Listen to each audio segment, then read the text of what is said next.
Monsieur Bonneau, bonjour. Bonjour. Nous sommes à 12 jours du premier tour.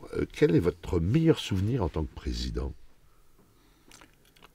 C'est le moment où j'ai obtenu à la fois du gouvernement et de l'INSA la création de l'école d'ingénieurs INSA sur Blois et sur Bourges pour notre région. Nous étions très en retard pour le nombre d'ingénieurs. Obtenir la création de l'INSA. L'INSA, c'est une école de très bon niveau qui est extrêmement fédérative, qui forme de très bons ingénieurs. Obtenir la création pour notre région, alors que beaucoup d'autres régions souhaitaient cette création, ça a été pour moi une énorme satisfaction. Christophe Bidault. Bonjour François Bonneau, bonjour Yann.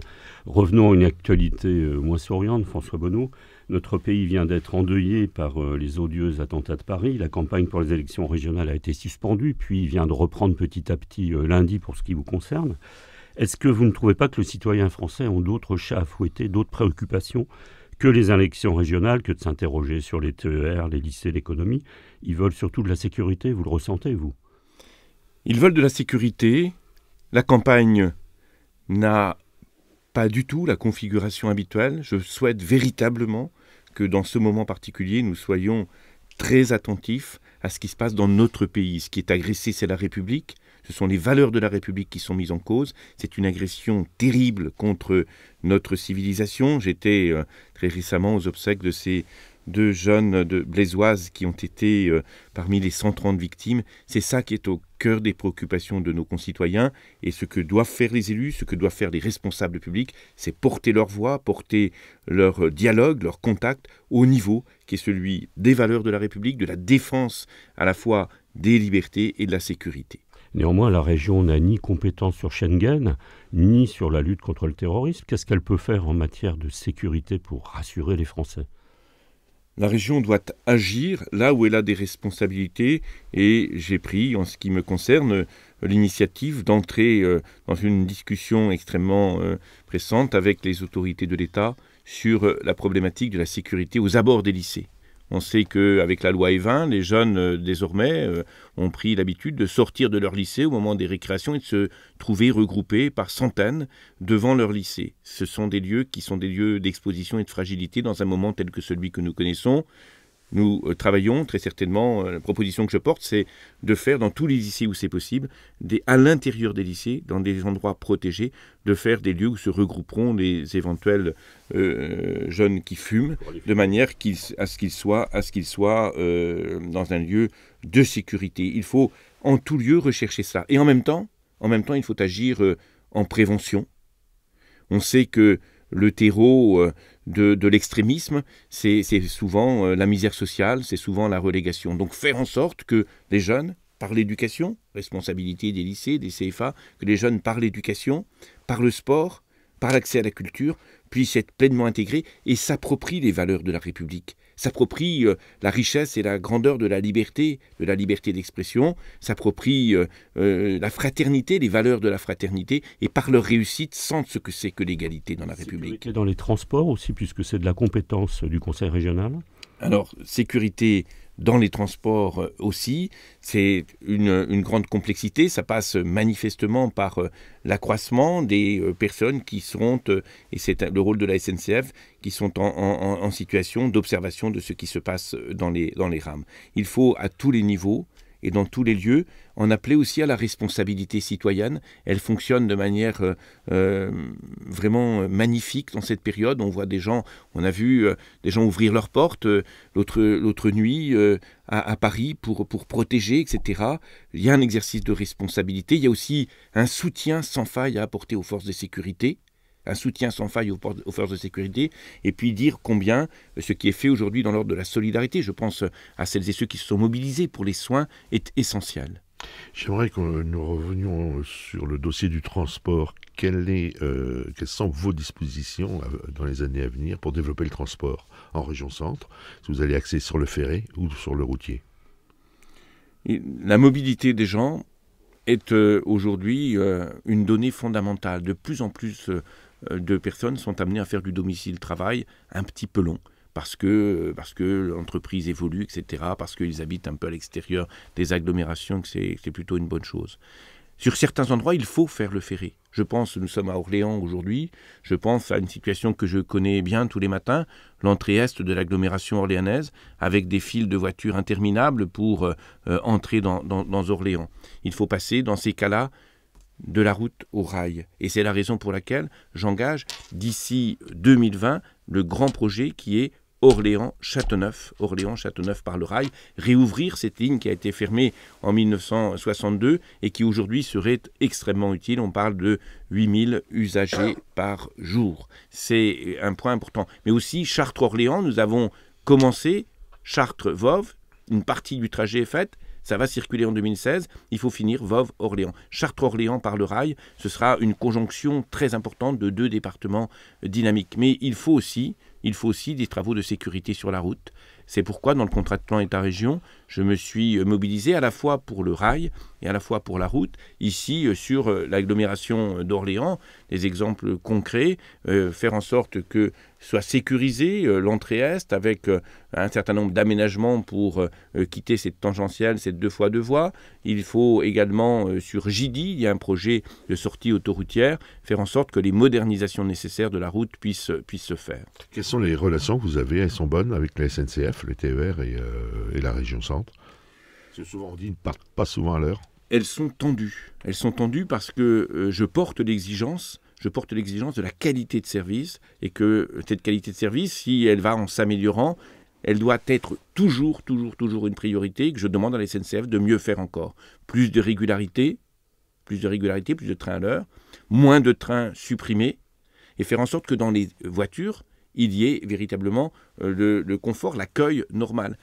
Il faut reconnaître que dans la période, nous demandons aussi à la SNCF de faire beaucoup de travaux de modernisation, que lorsqu'il y a des travaux sur une ligne, ça perturbe le trafic, mais il faut essayer, pour l'essentiel, d'améliorer toujours la qualité, donc des rapports qui sont des rapports tendus. J'aimerais revenir sur la politique et les attentats, si vous le permettez. François Hollande vient de prendre 7 points de plus dans les sondages, Manuel Valls 6. Est-ce que cette remontée va profiter à votre liste? J'allais dire, à qui profite le crime, même si c'est un peu indécent de poser cette question, François Bonneau. Oui, je n'y répondrai pas parce que c'est pas ma préoccupation majeure de savoir si l'état de tension que vit notre pays, que connaissent nos concitoyens, va profiter de manière électorale à ceci ou à cela. Simplement ce que je dis à mes concitoyens, aux habitants de cette région, mesurez la valeur de la République, mesurez l'importance du droit de vote dans la République, considérez que la démocratie dont nous disposons, elle est aujourd'hui terriblement et directement attaquée par celles et ceux qui veulent imposer le terrorisme. Eh bien, dans ce moment des élections régionales, puisqu'on mesure la beauté, la grandeur de la démocratie, la force de la République qui nous protège, faisons en sorte de participer à l'élection. Je dis à mes concitoyens, allez voter. Utilisez le bulletin de vote. Utilisez le bulletin de vote en citoyen libre, en citoyen capable de dire « nous choisissons telle et telle liste parce que le projet qu'elle porte, parce que l'énergie des femmes et des hommes qui la composent, parce que la vision du vivre ensemble qui les porte est une vision qui nous convient. Il faut aller voter dans ce moment, c'est l'affirmation de la République. » Néanmoins, le Front National va aussi profiter de ces événements, puisqu'il parlait de l'Europe passoire. Or, on sait que le gouvernement vient de prendre des décisions qui parfois sont assimilées à ce que réclamait l'extrême droite. Et on s'aperçoit que le Front National, en fait, ne fait pas campagne sur le terrain pour les régionales, mais qu'il laisse Marine Le Pen s'occuper finalement de cette campagne. Est-ce que vous ne faites pas un petit peu la même chose avec François Hollande? Il ne s'agit pas de cela. Je dis par rapport aux propositions qui sont portées par le Front National aujourd'hui que ce ne sont pas les propositions qui correspondent à la vision que nous avons de la République. La République, elle doit être forte, solidaire et généreuse. Le projet qui est porté par le gouvernement actuellement, c'est un projet d'une République forte, d'une République qui se défend, d'une République qui ne remet pas en cause les libertés fondamentales, d'une République qui continue à être attentive, très attentive à l'égalité des chances. Et je crois qu'il faut mettre en garde nos concitoyens contre une solution qui serait parce qu'il y a une tension, alors on choisit d'une certaine manière l'aventure pour la République. Le Front National aujourd'hui ne donne aucune garantie pour la défense véritable des valeurs républicaines qui doivent être notre préoccupation centrale. François Bonneau, j'aimerais que nous revenions un petit peu sur votre dernier mandat. Quel est votre bilan? C'est un bilan, je ne vais pas en parler en tant que président de région, je vais en parler à travers la voix de celles et de ceux que je rencontre depuis des mois dans cette campagne pour les élections 2015. Ce qui est dit, y compris d'ailleurs par mes adversaires, c'est cette région avec François Bonneau, avec sa majorité, elle a fait bouger les lignes de l'enseignement supérieur. Nous sommes passés de 53 000 étudiants à 61 000 étudiants.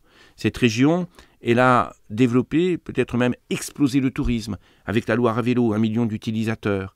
Et aujourd'hui, 32 000 emplois dans le tourisme. Mais un réseau qui fait que notre région est reconnue. La région des châteaux, des parcs, des jardins. Ce que j'appelle, dans cette région Centre-Val de Loire, une rencontre exceptionnelle entre la nature et la culture. Dans cette région, nous avons une mobilisation pour l'emploi qui nous permet, tout en étant une région fortement industrielle, et on sait combien l'industrie a payé le tribut au chômage dans cette période de crise, tout en étant une grande région industrielle, notre région reste en deçà de la moyenne nationale sur le plan de chômage, et je me bats pour baisser le chômage. Dans les résultats qui sont également les résultats que nous portons, une mobilisation extraordinaire pour l'égalité des chances dans nos lycées.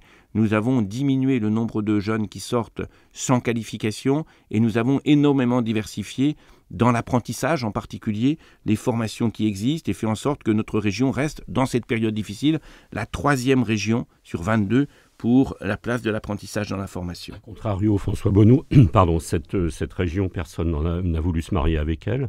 Et après le redécoupage, elle est devenue la plus petite région de France. Et elle a le plus petit PIB. L'emploi a régressé, l'emploi des jeunes notamment, et le chômage a augmenté. Comment faire pour la redynamiser? Alors, un point par rapport à votre question, M. Bidot. Le PIB. Pour évaluer le PIB, il ne faut pas le prendre globalement. Sans quoi la région qui serait première serait celle qui a le plus grand PIB, parce que globalement, il a le plus d'habitants, puis la seconde, le plus grand PIB. C'est pas comme ça. Le PIB, il se calcule par habitant. La richesse de notre région, aujourd'hui et demain, PIB par habitant, et nous sommes dans le peloton, en milieu de peloton. Sur petite région demain, oui, une région qui, sur le plan géographique, restera vaste, mais qui sera, en termes d'habitants, une des petites régions. Est-ce que cela la condamne? Moi, ce que j'entends dans cette campagne, c'est que mes concitoyens disent on va continuer à pouvoir vivre ensemble dans une taille, dans un espace où on se connaît et où on peut porter des projets. C'est très important. Et par contre, j'entends beaucoup de craintes et d'appréhension par rapport aux monstres, aux très grandes régions. Aquitaine, Limousin, Poitou-Charentes, tout ça ensemble. Est-ce que ça va véritablement faire une région? Peut-être un jour, mais dans un premier temps, ce sera extrêmement difficile. Donc nous avons un atout compétitif parce que nous connaissons. Les conditions pour que ça marche, c'est faire en sorte que les pôles agglomérés, l'Orléanais, la Touraine, l'agglomération de Chartres, de Châteauroux, de Bourges, de Blois, travaillent ensemble, constituent véritablement un réseau, travailler ensemble pour l'enseignement supérieur, pour la recherche, pour l'économie. Il faut que nous soyons une région avec beaucoup de solidarité, et puis une région qui vit avec son environnement. Il faut qu'au plan du tourisme, on continue à travailler avec Pays de la Loire, parce que c'est comme ça qu'on avance. Il faut que sur des grands secteurs économiques, de la cosmétique, de la pharmacie, nous travaillons avec l'Île-de-France, nous travaillons avec la Normandie. Vous voyez, une région qui respire, une région ouverte, une région dynamique. On va plutôt vers l'Île-de-France ou plutôt vers l'axe ligérien? Ça dépend des thématiques. S'il s'agit de parler du tourisme, à l'évidence, c'est en direction de l'axe ligérien que nous allons conforter notre offre, mais c'est aux franciliens, aux habitants de l'Île-de-France qu'on va s'adresser parce que c'est là que notre potentiel de tourisme existe. S'il s'agit de l'économie et de la cosmétique, on va travailler avec les Normandies. S'il s'agit de la pharmacie, on va travailler avec des laboratoires qui sont en Île-de-France. Donc il faut une région qui sait s'ouvrir aux autres en fonction des thématiques pour être efficace. François Bonneau, qu'est-ce qu'il y a à développer pour le tourisme? C'est un secteur dans notre région qui fonctionne bien. Est-ce qu'il y a encore des choses à inventer, à découvrir? On a réussi la Loire à vélo. Ça a été reconnu par la presse britannique comme le meilleur projet de la décennie. C'est dire combien nous avons innové en la matière. Mais ce que je vois aujourd'hui, si je considère le nombre de dossiers qu'il y a sur mon bureau après la discussion avec l'ensemble des territoires, ce que je vois aujourd'hui, c'est que l'Indre à vélo, le Cher à vélo, les châteaux à vélo, la Sologne à vélo, les canaux à vélo, partout sur le territoire, nos concitoyens, responsables du tourisme, les élus des territoires l'ont bien compris. Ils se disent qu'il y a là une forme de tourisme qui a un potentiel considérable. Ce qu'il faut développer, c'est l'hébergement. Il faut que nous allions plus loin dans l'hébergement, dans les structures professionnelles, la modernisation de nos hôtels, etc., etc. Et puis hébergement, chambre d'hôtes. Aujourd'hui, il y a des petits commerces qui réouvrent parce qu'ils sont sur l'itinéraire de la Loire à vélo. C'est formidable. Donc, plutôt le vélo qu'un grand projet comme le Puy du Fou. Le Puy du Fou, je l'ai dit à mes adversaires concurrents, c'est vraiment une très mauvaise idée. Pourquoi ? D'abord, pourquoi aller chercher ailleurs ce qui est en train de se développer de manière formidable dans notre région ? Le réseau des grands sites. Le réseau des grands sites, il fonctionne. Le grand événement, en 2015, chacun sait ce qu'il est. C'était, à l'occasion du 5e centenaire de l'accès au trône de François Ier, quelque chose qui a, autour de la Renaissance, porté énormément de spectacles. C'est le nom aussi du programme de votre adversaire, la Renaissance. Oui, je vois, ils essaient de renaître de leurs cendres, mais je dis simplement que dans notre région, la Renaissance, c'est notre histoire, c'est notre fierté, c'est notre bien commun. C'est notre bien commun. Et donc, les grands sites, les structures culturelles, les associations travaillent aujourd'hui sur un lien fort qui identifie très fortement nature, culture, l'extraordinaire rencontre dans cette région. C'est ça notre marqueur. N'allons pas chercher un Puy du Fou qui casserait les dynamiques qui ont été engagées par tant et tant d'acteurs du tourisme. Christian Bidault ? Oui, vous venez de parler de vos adversaires. Ils partent avec une liste unique, donc vos adversaires, et vous partez divisés avec le Front de gauche et les écolos avec lesquels vous avez dirigé pendant cette mandature. Comment vous allez faire la synthèse entre les deux tours en 2 jours là, c'est compliqué, non ? Alors tout d'abord, je conduis pour le premier tour, et c'est la première fois, une liste qui est une liste des socialistes et des radicaux ouverte au centre-gauche. C'est la première fois que des responsables du MoDem quittent le MoDem pour dire on veut travailler avec François Bonneau et on ne veut pas de la liste en face, qui est en réalité une liste de la droite et de la droite extrême. C'était le premier point. Deuxièmement, par rapport à votre question, comme en 2010, les composantes écologistes, pour Europe Écologie Les Verts, les composantes Front de gauche communiste ont choisi d'aller à la rencontre de leur électorat. Elles auraient pu ne pas le faire. Je leur avais proposé de venir avec moi dès le premier tour si elles le souhaitaient. Elles vont à la rencontre de leur électorat en tenant un message clair au second tour, parce qu'on a bien réussi ensemble depuis 1998 et que le dernier mandat était un mandat où la gauche réunie, la gauche vraiment avec un projet solidaire, a bien fonctionné. Ils disent on sera avec la liste de François Bonneau au second tour. Donc au premier tour, chacun va à la rencontre de son électorat spécifique et au second tour, il y aura une dynamique d'union comme en 2010. Je veux insister sur un point. Je crois qu'il est très important que dès le premier tour, il y ait autour de la liste que je conduis, qui est une liste socialiste radicale, CAP 21, ouverte à l'écologie, ouverte au centre-gauche, qu'il y ait sur cette liste un poids, une attractivité forte pour qu'on puisse en effet consolider dans une belle dynamique de second tour, consolider une liste qui l'emportera, j'en suis persuadé, le 13 décembre. Pas facile d'absorber certaines priorités. Je vois par exemple le Front de gauche qui veut gérer le CICE, je vois notamment les Verts qui veulent développer les emplois durables vers les collectivités. Comment vous allez faire pour la bonne gouvernance, puisque vous appelez ça comme ça? Nul ne possède aujourd'hui dans un monde complexe la solution. Les partis politiques qui affirment qu'ils vont tout seuls régler les affaires du pays ou de la région sont bien présomptueux. Être président de région, c'est entendre tous les points de vue, y compris ceux de ses adversaires, entendre les forces économiques, entendre les forces sociales et proposer un projet qui trouve une majorité pour avancer. Je l'ai fait avec beaucoup de détermination dans ce mandat qui se termine.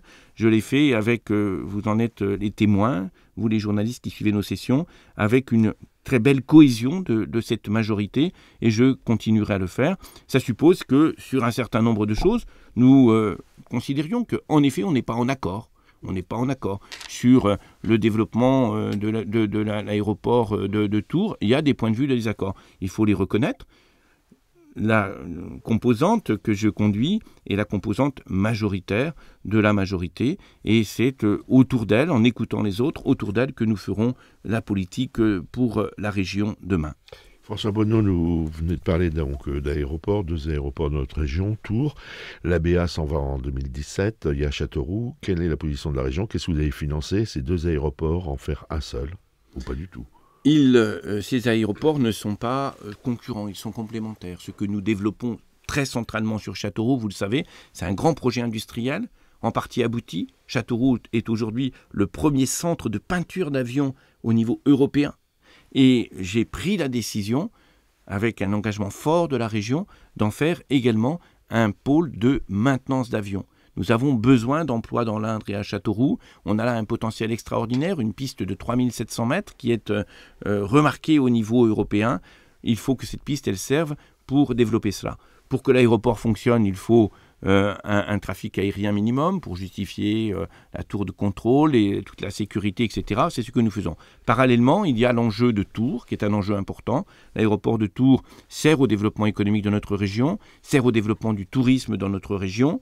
Aujourd'hui, il pourrait être fragilisé si ceux qui le financent avec nous se retiraient. En ce qui concerne la région, nous maintiendrons notre engagement en faveur de l'aéroport de Tours. De Tours. Oui, restons sur les transports, mais les transports scolaires cette fois. Vous promettez la gratuité de ces transports scolaires, et puis vous voulez garder la gratuité notamment pour les livres scolaires, pour les tablettes, etc. Comment vous financez tout ça?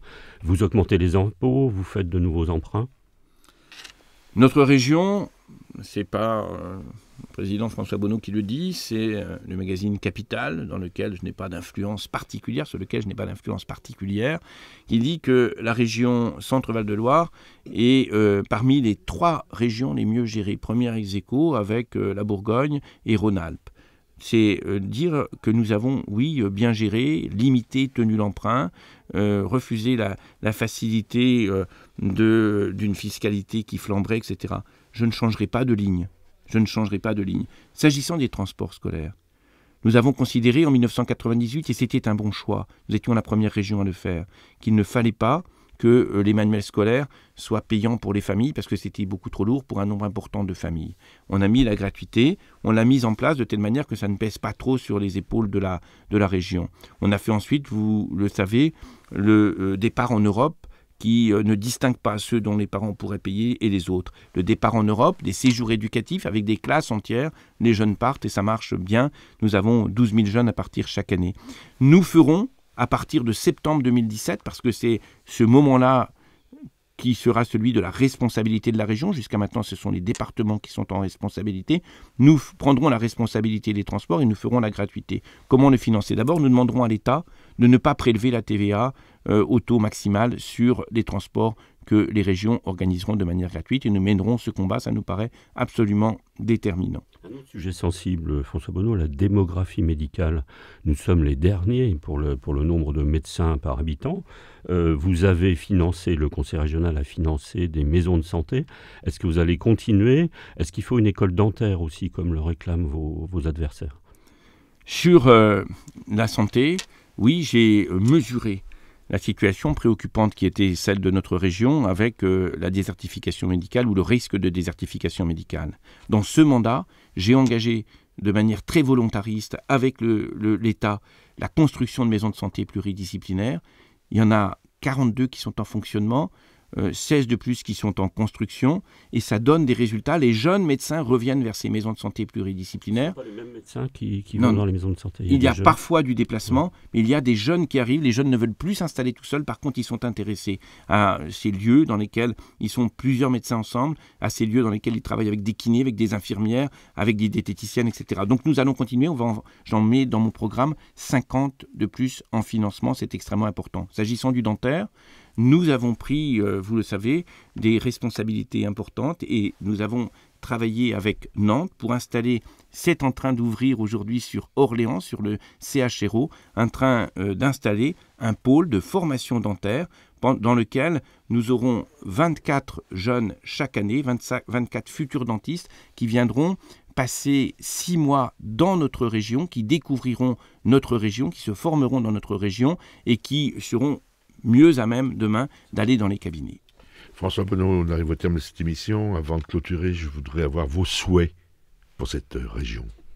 D'abord, mes souhaits pour cette campagne, s'il vous permettez. que cette campagne soit une campagne de la dignité, soit une campagne d'un projet pour notre région, du respect de ses habitants, qui porte véritablement sur l'essentiel, en dehors des querelles politiciennes. J'appelle l'ensemble des concurrents à se tenir au niveau des enjeux dans une période très particulière. Mon souhait pour cette région, c'est que cette région, dans sa nouvelle configuration, dans le nouveau jeu des régions reconfigurées, cette région fasse de sa situation, elle ne change pas de périmètre, une force pour demain. Une force parce que il y a désormais une entité, une identité de notre région. On le ressent pendant toute cette campagne, des gens qui sont fiers d'y vivre. Une région qui avance sur le plan industriel, qui avance sur le plan de l'emploi et qui continue à être une région de la qualité de vie.